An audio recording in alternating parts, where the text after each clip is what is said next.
Hello అండి, నేను మీ మాధురి. మన అల్టిమేట్ రుచులు వీక్షకులందరికీ నమస్కారం. ఈరోజు మన వీడియోలో వెయిట్ లాస్ అలాగే డైట్ చేసే వాళ్ళ కోసం హై ప్రోటీన్ ఓట్స్ స్మూతీ చూపిస్తున్నానండి. ప్రొద్దునే అసలు హడావుడి పడకుండా చాలా ఈజీగా ఈ స్మూతీని ప్రిపేర్ చేసుకోవచ్చు. ఇంకా ఇందులో ఫైబర్ ఎక్కువగా ఉండడం వల్ల లంచ్ టైం వరకు కడుపు నిండుగా ఉన్న ఫీలింగ్ వస్తుందండి. సో దీనివల్ల మధ్యలో చిరుతిళ్ళు అనేవి ఎక్కువగా తినాలనిపించదు, బరువు తగ్గడానికి హెల్ప్ అవుతుందండి. అయితే ఈ స్మూతీని కూడా చాలా సులువుగా తయారు చేసుకోవచ్చు. ఎలా చేయాలో చూసేద్దాం రండి. ముందుగా ఒక గిన్నె తీసుకుని అందులో 3 టేబుల్ స్పూన్ల వరకు ఓట్స్ తీసుకోవాలి. వీటిని రోల్డ్ ఓట్స్ అంటారండి, లేకపోతే ఓల్డ్ ఫ్యాషన్ ఓట్స్ అంటారు. వీటిని మాత్రమే తీసుకోవాలి. ఇప్పుడు వీటిని నీళ్లు వేసి 2-3 సార్లు కడిగిన తర్వాత ఇవి మునిగే వరకు నీళ్లు వేసి 15 to 20 మినిట్స్ వరకు నానబెట్టండి.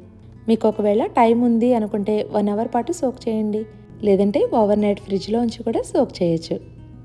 నేనైతే ఈ ఓట్స్ని 15 నిమిషాల పాటు నానబెట్టి తీసుకున్నానండి.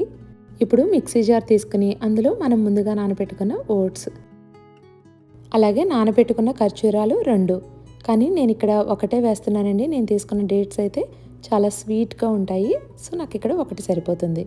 అలాగే ఇందులో ఉన్న గింజలు కూడా తీసేసి వేసుకోవాలి. నెక్స్ట్ ఇందులో డ్రై రోస్ట్ చేసుకున్న వేరుశనగలు 1/2 కప్పు వరకు వేయండి. ఇందులోనే 1 టేబుల్ స్పూన్ ఫ్లాక్స్ సీడ్స్, వీటిని కూడా ప్యాన్ మీద 30 సెకండ్స్ పాటు ఫ్రై చేసి వేయండి. అలాగే 1 టీ స్పూన్ నుండి 2 టీ స్పూన్స్ వరకు చియా సీడ్స్ వేయండి. ఇప్పుడు ఇందులో బాగా పండిన అరటిపండు వేస్తున్నానండి. దీనిపైన ఎక్కువ నల్ల మచ్చలు ఉన్నాయి అంటే ఇది బాగా పండిన అరటిపండు అని అర్థం. ఇవి చాలా స్వీట్గా ఉంటాయండి. ఇప్పుడు ఈ బనానాని ఇలా రఫ్గా స్లైస్ చేసి మిక్సర్ జార్లో వేయండి.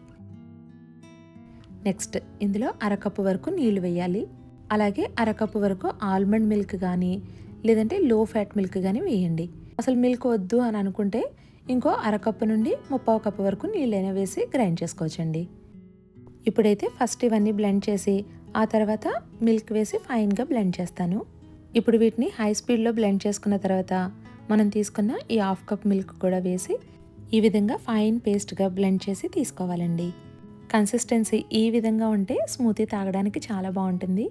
ఒకవేళ మీకు ఇంకా పల్చగా కావాలి అనుకుంటే ఇంకొన్ని నీళ్లు వేసి బ్లెండ్ చేయండి. అంతేనండి, చాలా సింపుల్గా స్మూతీ తయారైపోతుంది.